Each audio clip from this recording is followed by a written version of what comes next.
Hello, good evening. Welcome to the final reading of the winter retreat. So I have a couple things here. The first is continuing on from my reading last time, which is an excerpt from The Most Precious Gift, honoring the life and work of Ajahn Sucitto. And I have a selection of Ajahn Sucitto recollecting Luang Sumedho, continuing on with the theme of sort of revered senior teachers, and also the theme of the Thai forest tradition. And then, depending on the time, if there's still time, I have a short story excerpt from the book The Buddha in the Jungle by Kamala Tianovic. So Tianovic. So we'll start with the Ajahn Sucitto and see how things go. Ajahn Sumedho, my teacher. This recollection was offered by Ajahn Sucitto at Abhayagiri Monastery on the 26th of July 2014, the day before Luang Sumedho's 80th birthday. Tonight I've been asked to give some reflections about my time with Luang Sumedho. I don't normally offer a lot of anecdotes, partly because memory distorts things and so it can only offer a fragment of the truth. But reflecting on my teacher gives me a sense of connection and of what I have valued most about him. In my opinion, the things that we learn and really take to heart come not from books, but from other humans. This particular person has been a major feature in my life for nearly 38 years. That's the longest time I've known anyone apart from my brother. But I've seen more of Luang Sumedho than I have of my brother, so it's a very powerful presence. That's what I've been with, learned with, bounced off, been confused by, been inspired by, been received by, been welcomed by, and sometimes been ignored by, or seemingly so. He is someone who embodies integrity in terms of Dhamma Vinaya, and that's something I have been learning from. My memories and perceptions of him remain as fragments that I put on my shrine, the shrine in my mind. They trigger a feeling of inspiration. It's really important to recollect our teachers, both ordinary teachers and Dhamma teachers, as well as our parents, because they are all carried into our citta and become part of it. We're not really separate. Our mind is like a stream that's absorbing influences from other people. There's a lot of weird, strange, and painful stuff, but then occasionally you get something that gives you a very strong current, something that deeply moves you. This power of the Dhamma manifesting through a particular person is so precious and so valuable. But it's important to hold it in the right way. As Luang Por himself would say, Luang Por Sumedho is a perception in the mind, and there's no real fixed person there.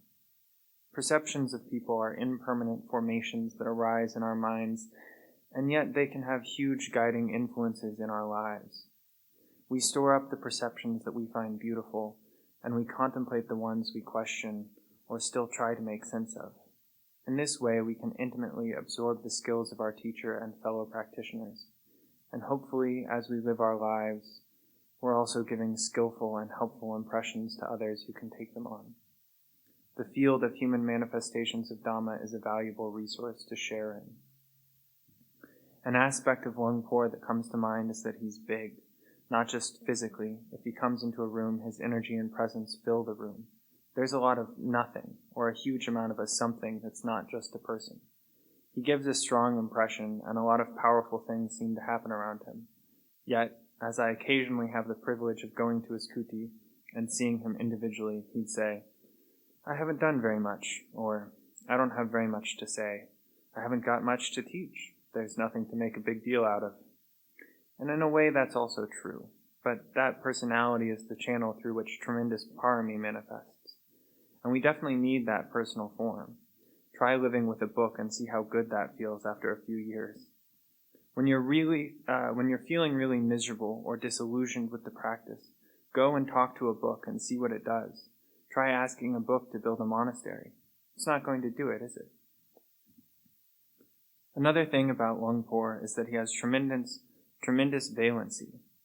Valency refers to atoms and signifies how many others they can bond with. Hydrogen can only bond with one other hydrogen atom. Oxygen can bond with two. And Luang-Por Sumedho is like uranium, which takes 128. A lot of people can have access to him and find something they can connect to. He has the ability to represent something good and true and accessible to a wide range of people. In the monastic community, we have people who used to be students, dancers, school teachers, etc. Luang-Por has the tremendous capacity to present something that's universal and multifaceted, and yet not lose contact with his primary inspiration, Luang-Por Cha, the forest tradition, and Theravada Buddhism in Thailand. He keeps maintaining integrity to that. He has the ability to send down a taproot, and is able to branch out without losing the connection to the earth. I don't know anyone else who has done anything like that. As regards branching out, he could relate to many forms of practice. He established a strong connection with Master Hua, the Chinese Chan master, and that was one of the primary conditions for the establishment of Abhayagiri Monastery in California. He used to attend a lot of interfaith gatherings.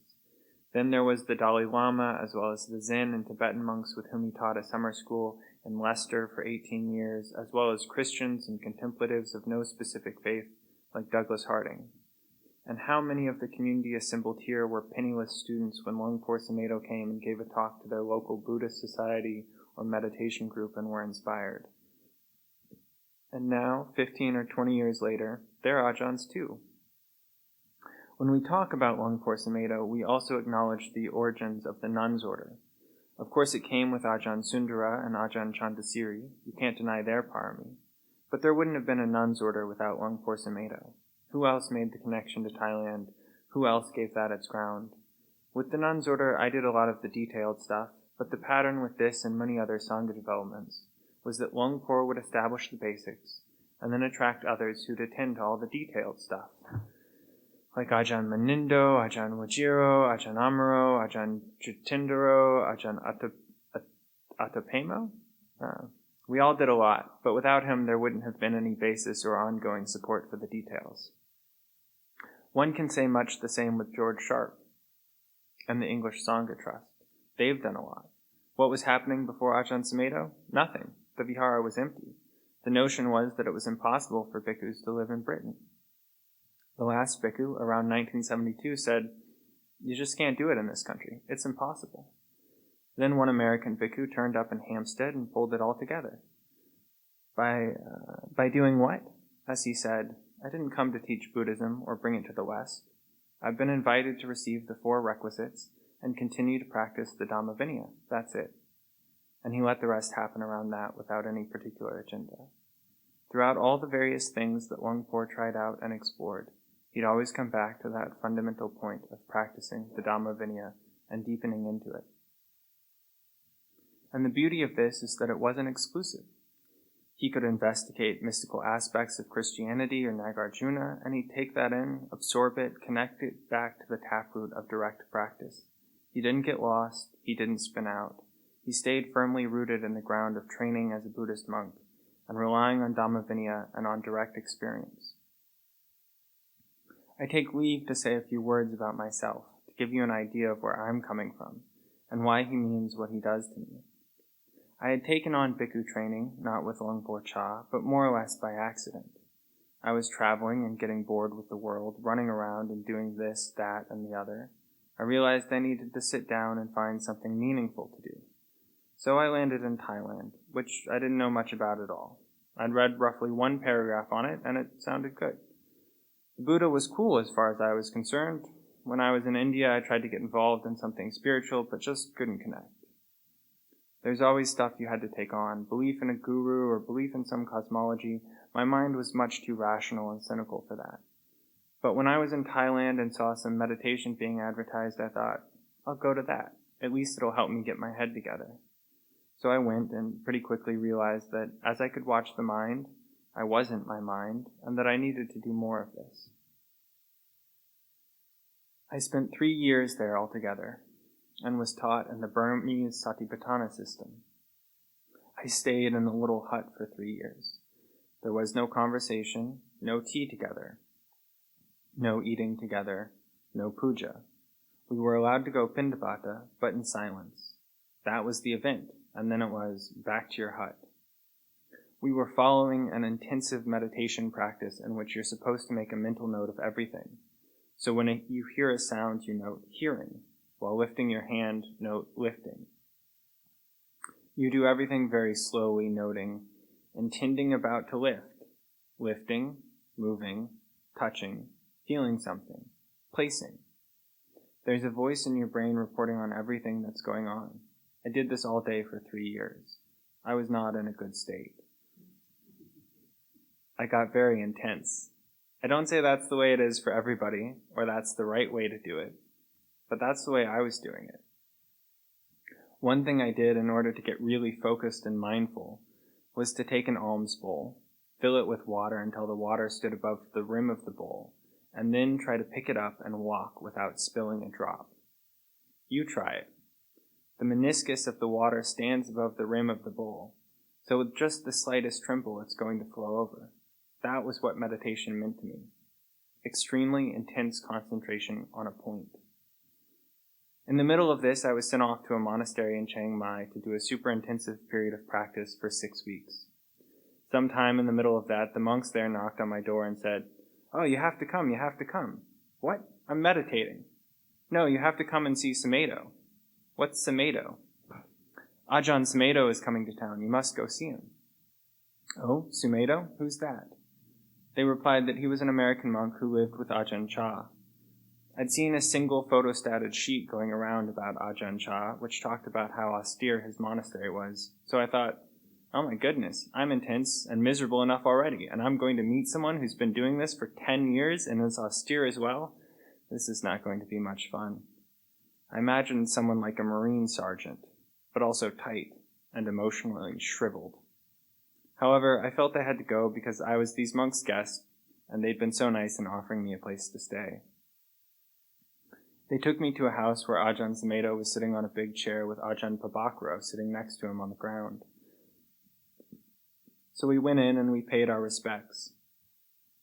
The Thai monks had a chat, and then they disappeared.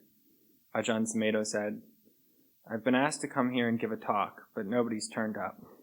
So there I was with Ajahn Sumedho, and I spent 3 uninterrupted hours with him. I can't remember now what we talked about, but that wasn't the point anyway. There was a huge presence of something very warm, open, simple, and steady. I hadn't experienced anything like that before. He was firm, grounded, and yet modest and courteous.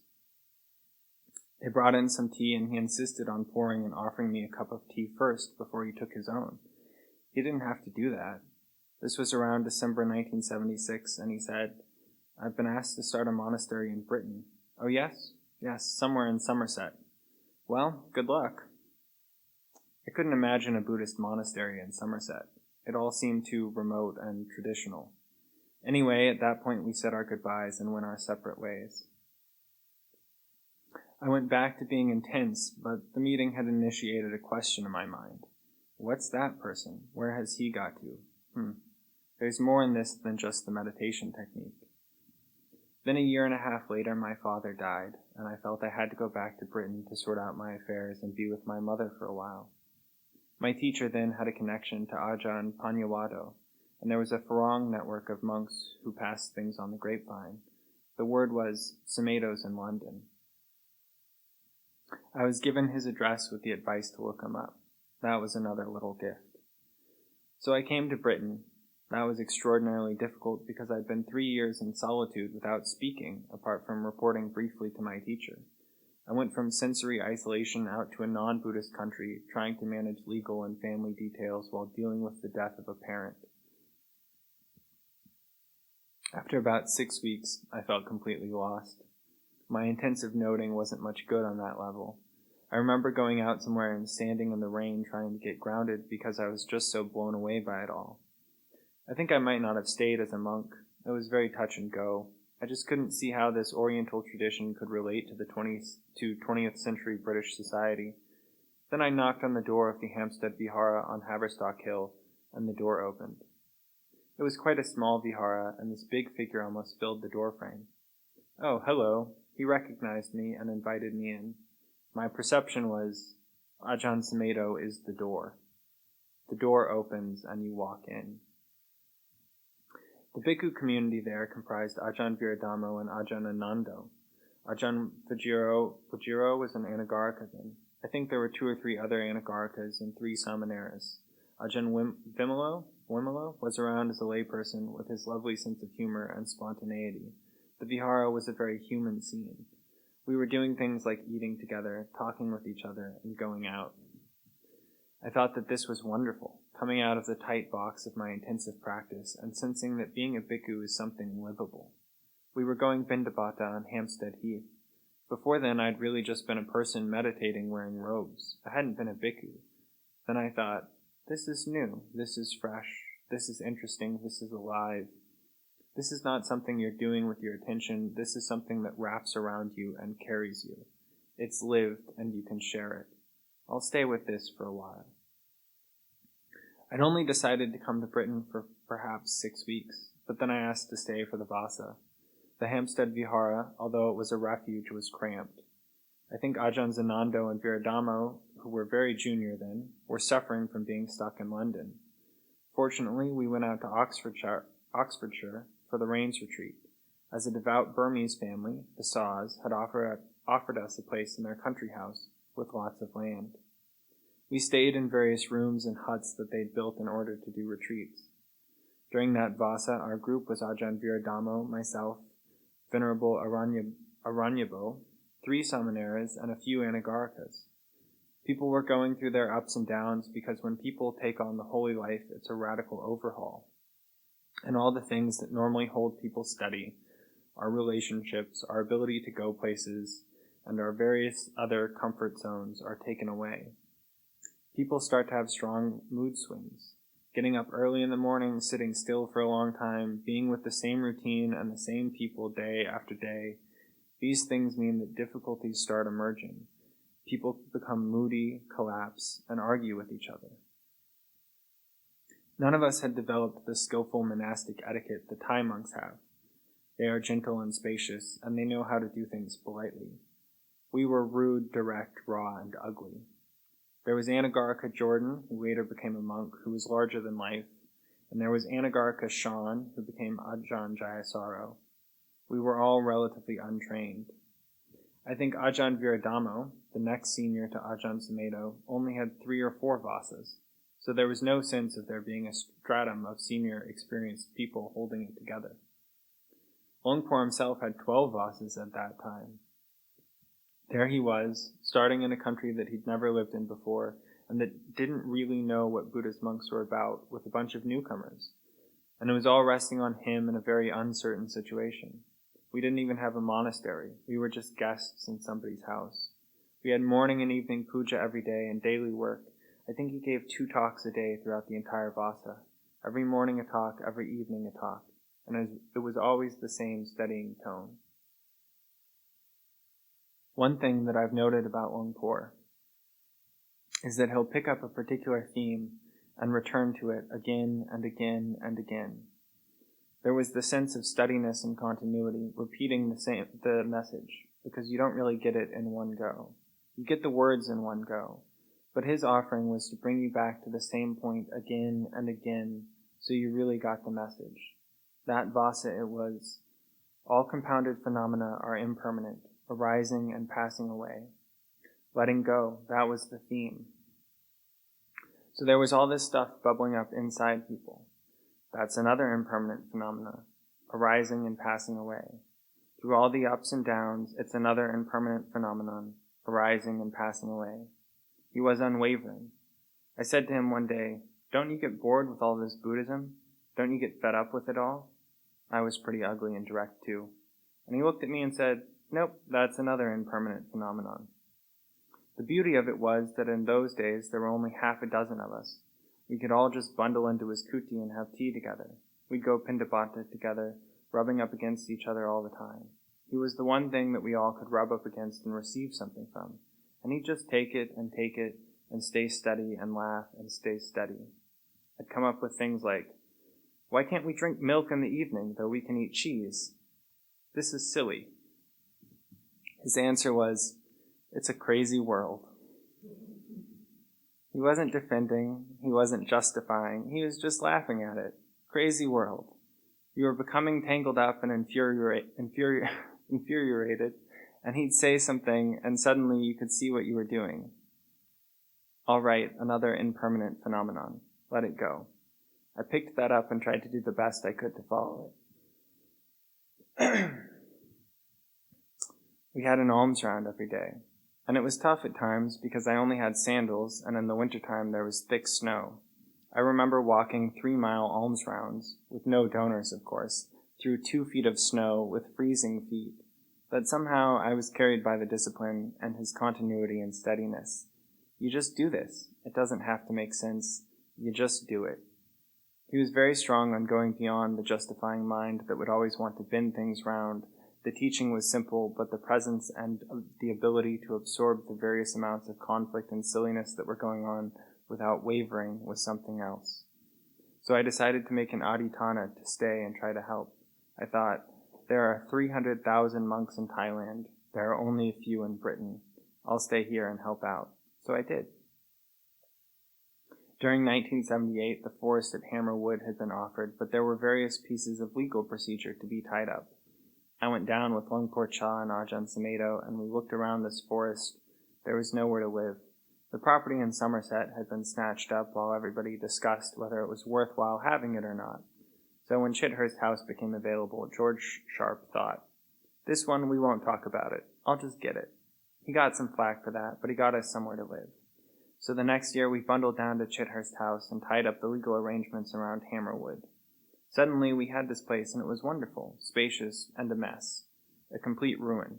For all the time I was there, apart from morning and evening puja and all-night sits on the Wanprao, we worked. Ajahn Sumedho gave talks every day. While all the mopping up and grubby work happened around him, he maintained the central axis of Dhamma. The first year we were there, his theme for the Vasa was, what is it that Buddhas know that unenlightened beings don't know? Everything that arises passes away and is not self. He repeated this almost every day, and you'd think, he said that yesterday, so what? But then you'd find out that you hadn't really penetrated the fact that everything arises, passes away, and is not self, because you'd taken something very personally, become stuck on it, and hadn't let it pass away. So with that kind of teaching, living in that situation became a practice. That's the difference between a teacher and a book. With a book, you just turn the page to the next idea. But a teacher puts out the reminders that act as a Dhamma mooring post while life washes over you.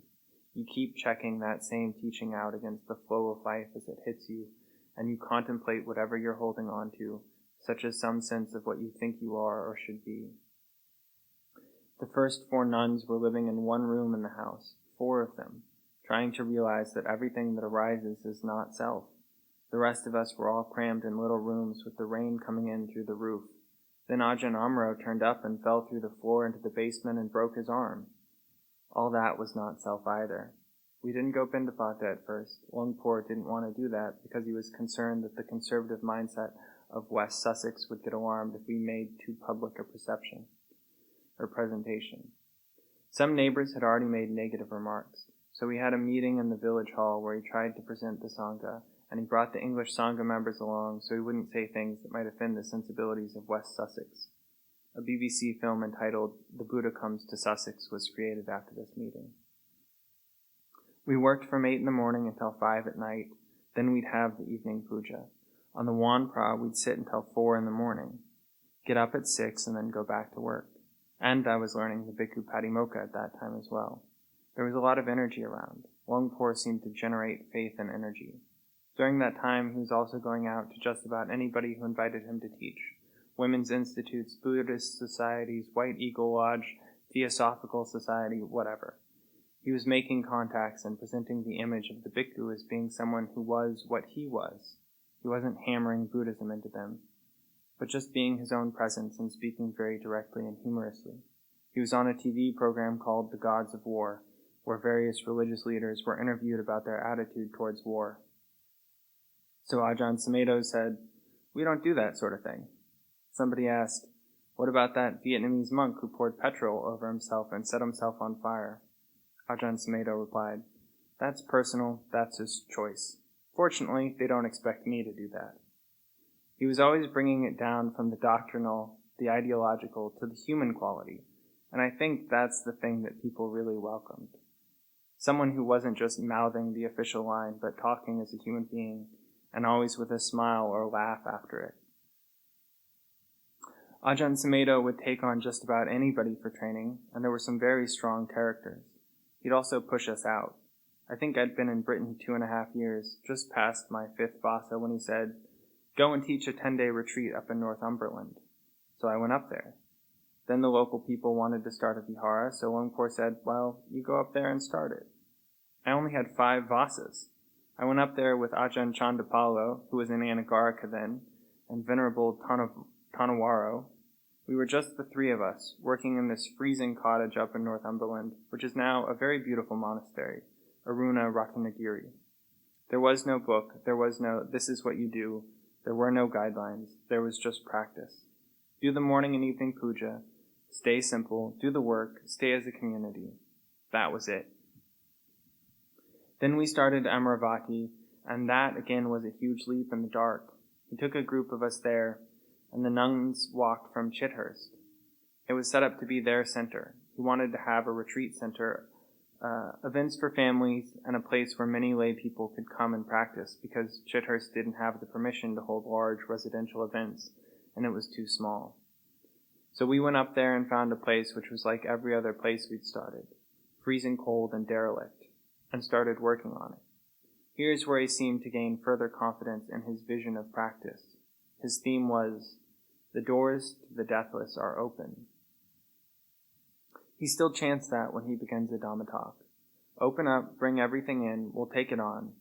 We just followed and did what we could to support the energy and persistence he had, both in teaching and also in his own practice. A standard day for Luang Por Sumedho would be get up at 2 o'clock, work out for an hour or so on his rowing machine, take a shower, have a cup of coffee, meditate. So by morning puja at 5 o'clock, he was incandescent. He said, "You really prepare yourself for the morning puja." This is his favorite moment of the day. He'd structure his day around coming to that morning puja as if he was going to meet the Buddha. He would be there, often giving stream of consciousness recollections, reflecting on Dhamma out loud as it was arising in his mind. We'd let it wash over us, and whatever bits landed opened us up. It was a very open channel, with him letting it flow. That was probably the main event of the day for him, and the example was, prepare for the morning puja. You're going to meet the Buddha. You're going to meet the Dhamma. It's not just, here we go again, another day, but a rising up into the Dhamma, setting things up for a day of practice. After morning puja, we'd do our chores, then Luang Por would give another reflection over breakfast, and we'd sit there with our various mind states. Sometimes, I must confess, I'd be looking at my tea and thinking, I wish he'd shut up so I can drink my tea. But he kept going, and eventually I'd think, let go, it doesn't matter, and just be with it. He'd carry on all day, see people after the meal, and continue until the evening puja. Then he'd go back to his kuti at 9 or 10 o'clock and retire. He had the attitude of making himself available. He'd prepare his body and mind to carry things through for the resident community and anyone who turned up. That took huge generosity and patience, because there were some crazy people turning up, and they'd ask him crazy questions. He'd sit there and listen. A husband and wife were having a quarrel, and he'd sit and listen to it, her side and his side. He'd give advice. I'd be thinking, why bother with these people? Tell them to sort themselves out. But he would say, I'm just throwing out seeds.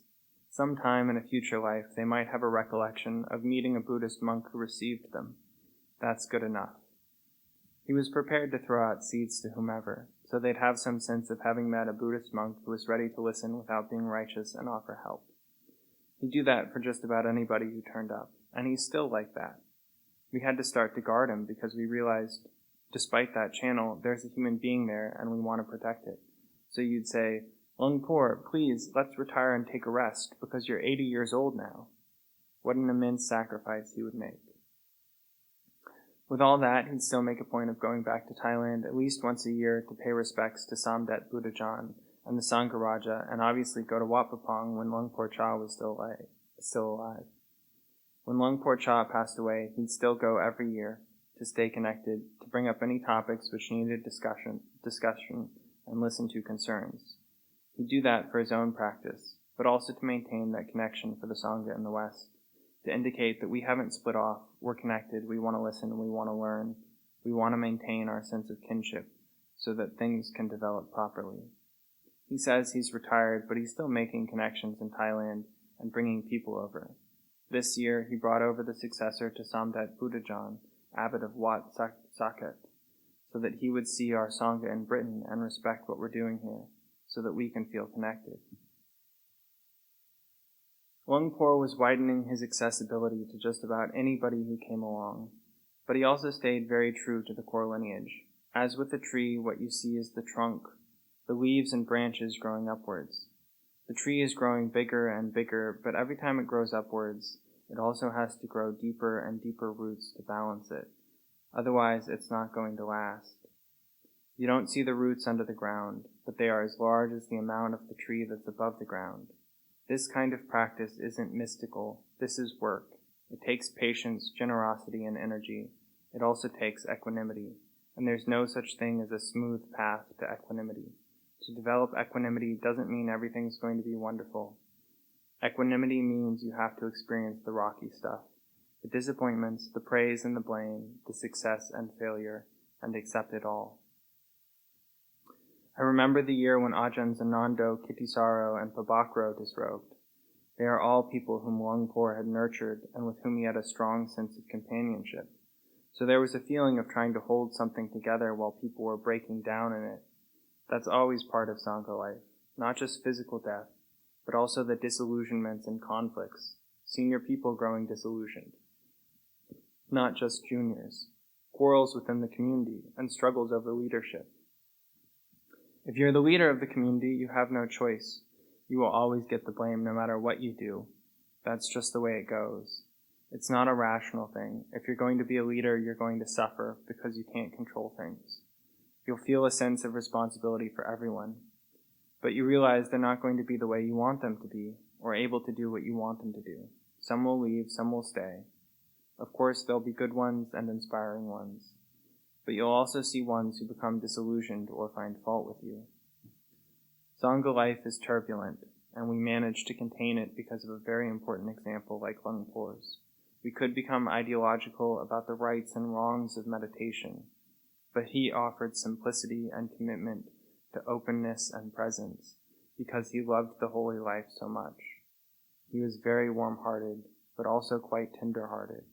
He'd be profoundly affected by people becoming disillusioned with what he thought was so beautiful and valid and which worked for him. But he came through it and eventually said, I recognize people are just working out their karma. Some will do monastic life for a lifetime. Some will only do it for a year. They're doing what they can, and you have to let it pass. You have to let it fail and fall apart sometimes. That's equanimity. Take Amaravati, for example. When Amaravati started, people were naturally complaining and criticizing because it wasn't what it should be, and he'd say, well, we try, and if the whole thing fails, so what? It's been a good experiment. It's been an interesting attempt. We try, and it works for some people, and for some people it doesn't. We still do it. And if the whole thing folds up, well, never mind. The Dhamma persists. He'd always have that attitude. When Amaravati was still developing, on many evenings local hooligans would drive up in their cars, screech around the courtyard, and make noise. Sometimes they'd smash the donation or post boxes, or scream and howl, ring the bell, and so on. We'd say, how could they do this? And Luang Por Sumedho would say, the world is like this. This is the way it is. We tried all kinds of things. We had a night vigil where we'd take it in turns to walk around the monastery to intercept people. One monk had the bright idea of having a potato brigade, whereby you were given a potato, and if you saw a car parked, you stuffed the potato up the exhaust pipe, so that when the driver tried to drive the car away, the engine would fill with exhaust and break down. We were all armed with potatoes on these vigils. One time, the hooligans pushed over a bronze Buddha standing in the courtyard. This was the day before Vesak. We came out the next morning, and there was the Buddha Rupa lying on its face in the dirt with a massive dent in its shoulder. I looked at it and was so upset. How could people do this? Luang Por said, "The world is like this. Wanting it to be another way is suffering." He had that ability to catch the points where you're about to blow up or get wound up about something. He would prick the bubble. There were many incidents like that, and to me, that was the most helpful thing. When you live with Luang Por Sumedho, or in monasteries that have known his presence, you take it for granted that this is Buddhism, and it's set up for you. Maybe you don't reflect on how it got there. Where would it have been without him? How do you think this temple got here? He didn't build it, but he pulled in the energy, the intelligence and the finances to make it happen. How do you think you've been able to come from all these different countries in the world and be granted permission to stay here? How do you think you can go to Thailand or go to another 20 monasteries in the world and be immediately accepted? You go to America and they say, Ajahn Sumedho's monks, they're the ones you can trust. They're really solid. How do you think that happened? He made the connections. Where does it all point to? So this is what I recollect, this amazing development that's happened for all of us. It's something we're part of and can carry in our minds and hearts. I hope you all have some anecdote for yourself, some occasion when you heard something he said or noticed something he did and thought, aha, maybe there was only one thing, but it's an important one. Just take those 1, 2, 3, or 4 things and ask, where would I be without them? So that is the end of that, and I think sadly it's a bit too late to read my other story, though it's a lovely one. So if anyone wants to pick up The Buddha in the Jungle and read the last story, The Buddha in the Green Grotto, I would highly recommend it. And any questions, feel free to ask the Ajahns.